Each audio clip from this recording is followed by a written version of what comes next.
Hi everybody, thanks for tuning in today. This is Ingrid Ginger with the Positive Impact Project. We are here live with Ginger McCord, who is the publisher of Indigo Magazine here in Houston. Thanks for joining us today. Thank you, Ingrid. And I'm really pleased to be here on Friday the 13th.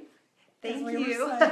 We're saying, I feel like it's a lucky number, and you're saying in the lunar calendar. Yeah, there's 13 lunar months. So if you're going to go with lunar calendars, then it's a way of going with the feminine, going within, and following the moon. Mm-hmm. I love the moon, and the moon was gorgeous last night. Oh, the full moon, yes, it was Wow. 22 degrees Cancer. Okay. So Cancers are emotional. It's very, my oldest daughter.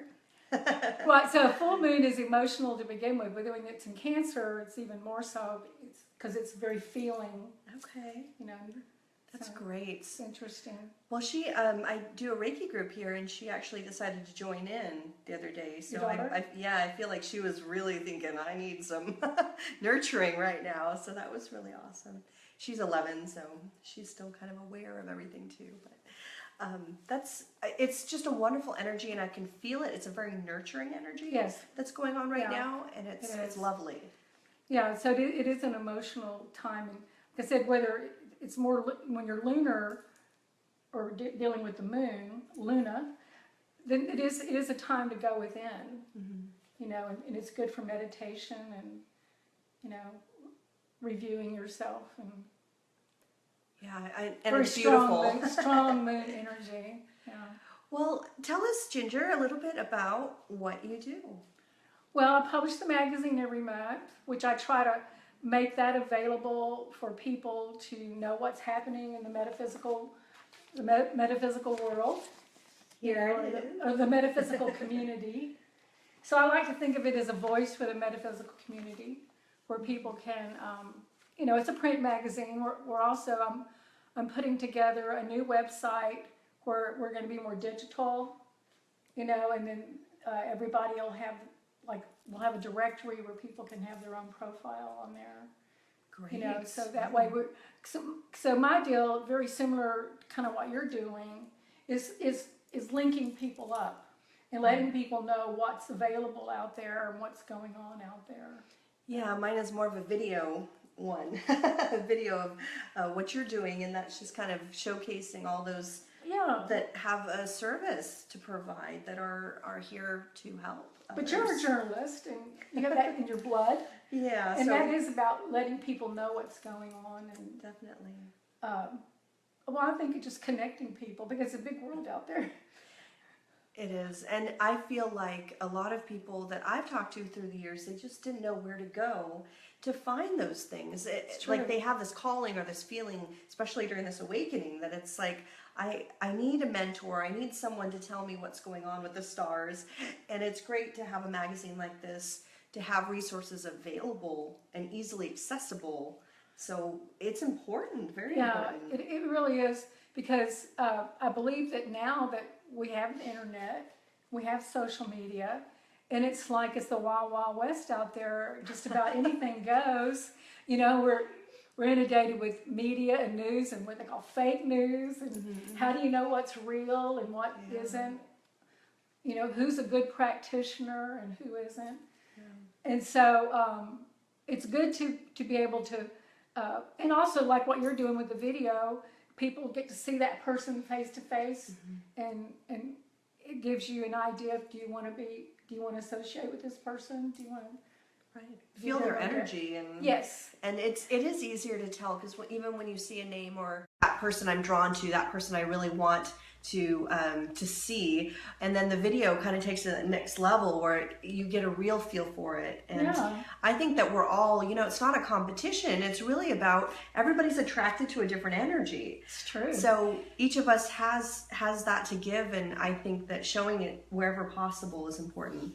Well, I think that's, you know, kind of what you and I first spoke when I was going to come on here. We're going to talk about, and I have a lot of people ask me, well, what is the Aquarian age and what does that mean? You know, because even though I published the magazine, one of my passion that I love to study and teach and share is astrology, because I believe that's a blueprint that we all we all get when we're born. And so I've explored that now for over 30 years. And so when you talk about the Aquarian age, that we're shifting into the Aquarian age, and what that means, you know. And being an Aquarius, I feel like, you know, Yeah. a pioneer. I mean, I started young too with it. So I feel like a lot of people are just awakening. The age is what's awakening them, and it doesn't matter what age they are. It's just everybody's on this wave, and it's kind of taken over. Well, each one of the ages lasts for about 2,000 years. So we were in Pisces for 2,000 years, which, you know, and Jesus came about 2,000 years ago. So it's the Piscean age, and that's also the fish and everything is kind of a symbol for that kind of awakening. Yeah. But it was also about sacrifice and being a martyr. And so we've gone through that stage, and now the Aquarian age is about everyone coming together and working as one. One for all and all for one. We like teams. Yes. We like having a group. It's being in a group of like-minded people is an Aquarian concept. Right. And because Aquarius is like the humanitarian of the zodiac. And the key word for Aquarius is I know. Little Aquarian children, they'll just say, I always said that. yeah, they'll say, that's probably the first word they say. And the interesting thing is they do know. And those little those waves that you see is the symbol. They think that Aquarius is a water sign, but it's a mental sign. But those are electromagnetic waves. Yeah, So sometimes Aquarians, it's like lightning. yeah, they're wired into something beyond another dimension, like Definitely. kind of ET-like. So you're getting, I think as a young child, you get messages from those electromagnetic waves. And my youngest is actually Aquarius, and she'll say things that we'll all kind of look at her like, ooh, ooh, chills. So I think an interesting thing for everybody to do now to tune in to this new age is to go, be true to yourself, but you have to really know yourself to be true to yourself. And so it's studying about meditation, psychic development, whatever, and finding a good teacher for that and a good group to be with. Because I think being in a group is very healing and very powerful and empowering. Because one of the things that we know, all these challenges that we're faced with at this time in history is we have a tremendous amount of problems and situations that going to take a group effort. It takes a village, as they say, to overcome some of these obstacles and to find solutions to the situations that we're all in, Definitely. Well, what got you into all of this? How did this start for you? It was accidental, I guess. I think I was in my early 20s, and I had some friends that wanted to go see a psychic, and I was against that. I thought, no, you can't do things like that. That's wrong, But they wanted to go to this lady's house, and I was the only one that had a car. And they said, well, you know where this area is. Will you take us? I said, okay, I will take you. You're a good friend. I went, and then I ended up having a session with that lady, and she completely blew my mind. And she was so sweet and wonderful, and she was sort of like a shaman, mystic type person. And she was a really good teacher, and I knew her for years and years. She just passed a few years ago. But she taught me a lot. This was way back in the early 70s, and we were doing crystals and long-distance healing and things of that nature. And it was all secretive. Nobody. I didn't tell anybody that I did this at all. And so then... It's like black market psychism. Exactly. It was so interesting. And so then I just I did that for a few years, and then life took over, and I did other things and went on my way and lost track with her. And but it woke me up, and she gave me all these books to read, and I went to that bookstore called the Aquarian Age Bookshelf, and they had all these books, and it was just, I just felt like I'd hit pay dirt when I walked in there and saw, learned all this stuff. And so then ever since then, I was kind of on my path, and. That's amazing. You just got kind of thrown on it. Come on, you want to do this. Yeah, and I created the magazine so other people wouldn't be alone on their path, that you could know what was going on or get an idea of events or practitioners. I like to connect the student to the teacher to the student. Right. And that's why I've been teaching for so long and putting these groups together, because I feel like as soon as you get somebody with the other people that are like them, you suddenly create this validation that is priceless, this kinship that allows you permission to be who you are. You see someone else being that, and you think, that means it's okay that I'm this. Yes, because I think there's a lot of misconceptions about a lot of things. Like even people who talk about astrology, they'll say, well, doesn't that take you away from God? But no, it puts me closer to God. It makes me, the wise men were astrologers. That's how they knew to get on a camel. And, how did they get there? And That's travel right. 1,000 miles. Yeah, because it helps you with your timing. It helps you to know your strengths and your weaknesses. And, and it also gives you a way to talk about what's inside of you. It's a sounding board in a way. And it's such a relief for some people who just cannot talk about it normally. Right, and so, and talking again about the moon is all about timing. And so every 2.5 days, the moon goes from a masculine sign to a feminine sign. So if you're a very lunar person or a very watery person or sensitive empath like you were talking about the other day, you'll feel the moon shift. So if there's something that you don't like what's happening, just wait 2.5 days. It'll shift. It's like Texas weather. Exactly. We have 2.5 days of winter here. Now we've got our swimsuits out, so we're good to go. Right. So really, if you stop and think about it, isn't there always been, like, if you've been caught up in a situation and you don't know what to do about it, and you don't, if you just wait maybe a couple of days, it'll all shift. Exactly. And you can learn that, by paying attention to the moon. My husband taught me that early on. One of the most wisest things he said was, give it 24 hours, whatever it is. Just sleep on it. Yeah. Give it a little time, because if you react, usually that reaction is not what you want it to be. It's not later what you think you should have done. Well, I had a really great teacher who always said, if you're in a sense of fear, then you're not coming from love. The opposite of love is not hate, it is fear.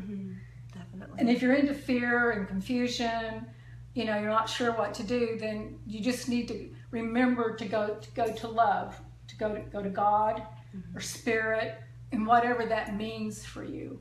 Like with the Native Americans, they refer to God as great mystery, great spirit. Because, there's isn't there like 30,000 names for God? Or something like that. And everybody has some term for him. But I love the great mystery, because does anyone know? And right. like even in Star Wars, they have the Force, And my daughter was asking, she was saying, where did it all start?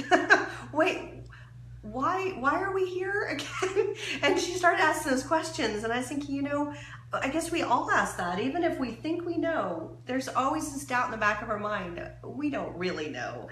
Even if we've, gone out there or astral projected or go through all these dimensions, and even as a psychic, the things that I've seen, I can't say for sure about anything. And I think it's better that way. Yeah. That we keep guessing or find it a mystery. I think that's good for us. It is a mystery. And like the Hopis were a tribe that they had a written language. And in some of their prophecies and the things that they wrote about that we all came from source. And they described the source as a dark blue star. Ooh, I like it. And it was really interesting, because when it started the Indigo Sun back in 1993, I kept getting people contacting me and wanting to know if we were going along with the Hopi prophecy, because Indigo Sun is a dark blue star. So that was just coincidental that we had that name, But it is about source, from where we all came from. This is where we're all from this one source. And it's a dark blue sun that you cannot see, but you know it's there. That's the mystery of it. And I love that. I love all the interpretations. For me, life is art, where it's up for our interpretation. I mean, It is. Everybody looks at it differently and has a different perception. That's why I think arguments are silly. It is. Because, I mean, you can't tell someone you don't see that, because that's just the way they see it, you know? So I think just respecting and embracing those different perspectives is really more helpful. There's different ways that you can interpret different teachings and different, like the Bible or the Quran or the Kabbalah, all these great teachings that came from the Sanskrit, and it's been interpreted into English or whatever other language. They all come from the same. I feel like there's a common thread between all of them, and it can be approached in a metaphoric way. Because see, astrology is very metaphoric, because the planets aren't doing anything to us. Shakespeare said, stars, fault lies not in the stars. We're in charge.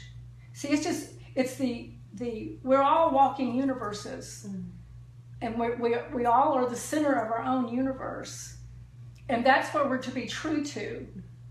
Like the symbol of the sun is a circle with a dot in it, which means that little dot, the circle represents the universe, and that little dot is you. So each one of us has a sun sign. Like you say, you're Aquarius, we're in the Aquarian age. So being true to your Aquarian self is to be there for the tribe. We're supposed to be our very best, because the opposite of Aquarius is Leo. That's my husband. Leo is ruled by the sun. And so all Leos have this self-centeredness, which is a good thing, because they're centered in their sun self. And for us to be, so I'm supposed to be the best Libra I can be, you can be the best Aquarian you can be. And it doesn't mean that we come in with those traits. I came in to learn to be a good Libra, to be balanced and peaceful. I like that. And you came to learn how to be a good Aquarian. Yes, and to be there for others. And the symbol in Aquarius is the star card in the tarot.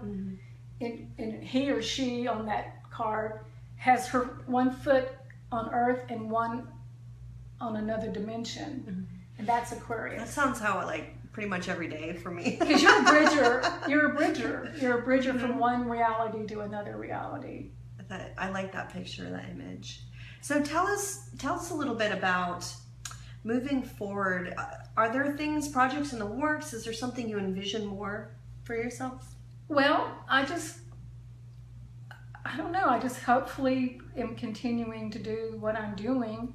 I feel grateful that I'm able to do what I can do. And the universe supports me, and I just try to be there to inspire, other people to do what they came here to do. Yeah. And so, the Indigo Sun, she publishes this, and you created this. When did you start this? 1993. Wow. Okay. So it's been doing gloriously. And I love the artwork. Tell us a little bit about the artwork that you have going on here. Well, I like to always promote an artist on the cover, because I think the first thing I like for the magazine to be like, if you pick it up and you're going to read it, it's going to be like a little escape from the world for maybe 5 or 10, 15, however long. So for just that moment, you're going to go somewhere else. You're going to learn a little bit about yourself, hopefully. And read your horoscope and read some inspiring articles, and we have some wonderful columnists. Here's, if you want to build your own orchard in your backyard. Wonderful. These two people are naturopathic doctors, and Maisha and Bill Hancock, and they help. They're permaculturists, and they teach people, how to prepare soil and how to grow your own food, actually. Wonderful. Wow. We have people like helpful.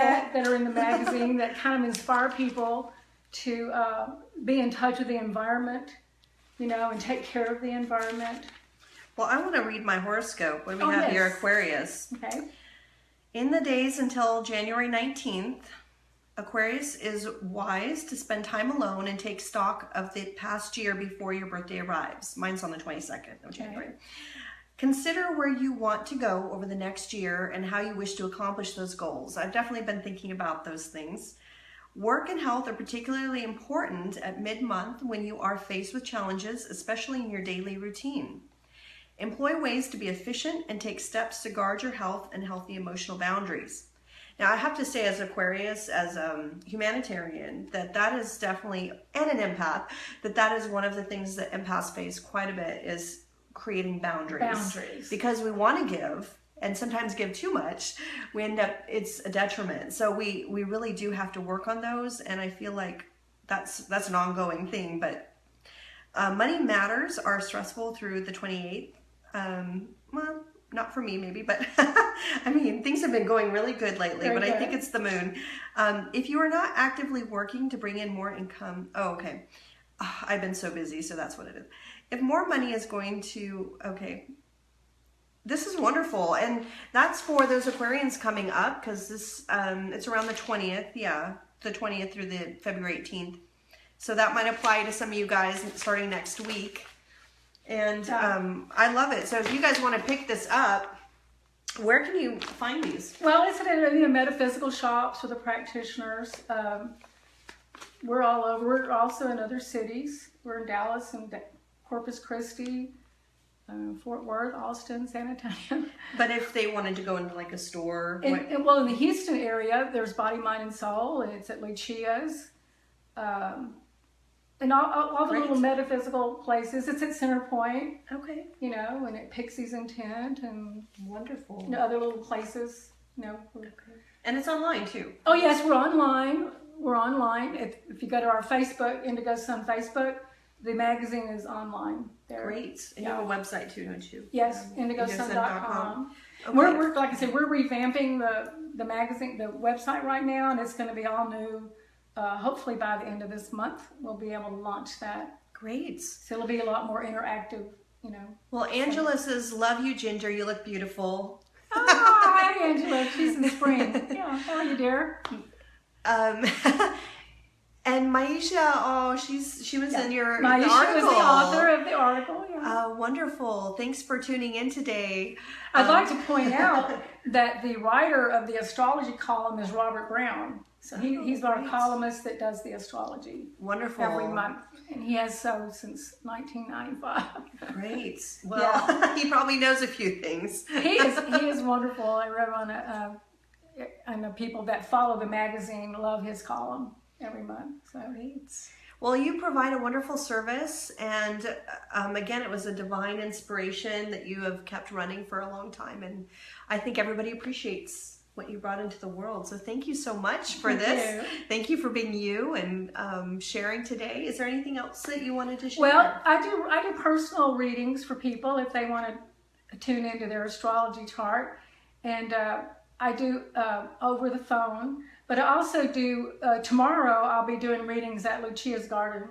So great! I'll go there. Beautiful little place. Yeah, the second Saturday every month. That's why I do in-person readings. Great. So if people are interested in that, they can contact me, and we can. I do recommend an appointment. Okay, wonderful. If they want to come. So if you want to see her, she'll be at Lucia's Garden in Houston, and that's tomorrow. Yeah, and Lucia's Garden is over there next to Whole Foods in West Alabama. Yeah, it's a really great store. A lot of fun things in there too. I always call it a little oasis in the middle of Houston because it's a charming little place to go visit. It's true. You walk in there and suddenly you're in it's like this garden, but like a magical secret garden. Well, she has dried herbs and all kinds of gifts and books and it's just a great place to hang out. Yeah, she's great too. She's a lovely Have a lady. cup of tea. Have a cup of tea at Lucia's. Yeah. All right. Well, thank you so much for being here today. And audience, if you have any questions that you want to send in, feel free. We can get those answered for you later on. Thanks so much for just coming on and coming to my home and doing this with us. Oh, it's my pleasure. I'm so excited about what you're doing and with the PIP Thank you. Project Impact. The Positive Impact Project. Positive Impact Project. Which is basically just showcasing very people Aquarian who are in service, you know? Yeah, it's very Aquarian. I say you're being true to yourself. You are being true to yourself. Well, I just, honestly, I've always just wanted everybody to support each other, and I find that this is a great way for all of us to talk to each other, to see each other, and to There's showcase. plenty for everybody. Like, you know, like in the Aquarian age, it's like there's so much out there and everybody's on an even keel. I mean, look at, now we have all these wonderful TV series and movies that are available on all these different outlets, whereas before we didn't have that. So now there's more actors, more movies, more films, more TV shows that people, so you can just pick what you want because it's all available and everybody's out there making money and doing what they enjoy doing. And we can all do that in every field. It can be like that. That's what the Aquarian age is about. And I think it's also a time where people are more interested in seeing realness. You know, those reality shows, they even started becoming very staged. And I think that it's just a time of reveal, of reclamation. Well, what I'm saying is the way we're set up now with the internet, that we're not restricted to what a few networks want us to watch. Exactly. Because now it's open game, and everybody's got an even chance of presenting what they want to present. So we have the decision of, well, what do I want to watch? I mean, it's so hard to figure out what you want to watch, you know, and being true to what you like. And that's, see how Netflix works? If you like a movie, then they keep track of it, and then they'll give you suggestions to other things that you might like. So that's a really Aquarian concept, the way that has taken off. And I think there's going to be more things like that, you know. And I love it, and I hope that, you know, I see this all over the media. Like I said, I want to flood the media with that positive influence to show the good that humanity has. And so then everybody has to learn their own discernment as to what's good for them, because there's a lot of stuff that's not very good for you on the internet, in my opinion. But it's like you want to be resonating what's true to your vibration and connect with that. It's like going into a store. Do you want to buy those bag of chips, or do you want some fresh produce? And I'm offering fresh produce, not just as a vegan, but I really do feel like it's important to offer that, a healthy alternative for the soul. And I think it's good that we're all, you know, connecting with each other and communicating with each other and honoring each other, you know. Yeah, thank you so much for coming on. Thank you. Thank you, everybody, for watching. If you have any questions, comments, feel free to post them, and we will see you next time. Bye-bye. Thanks.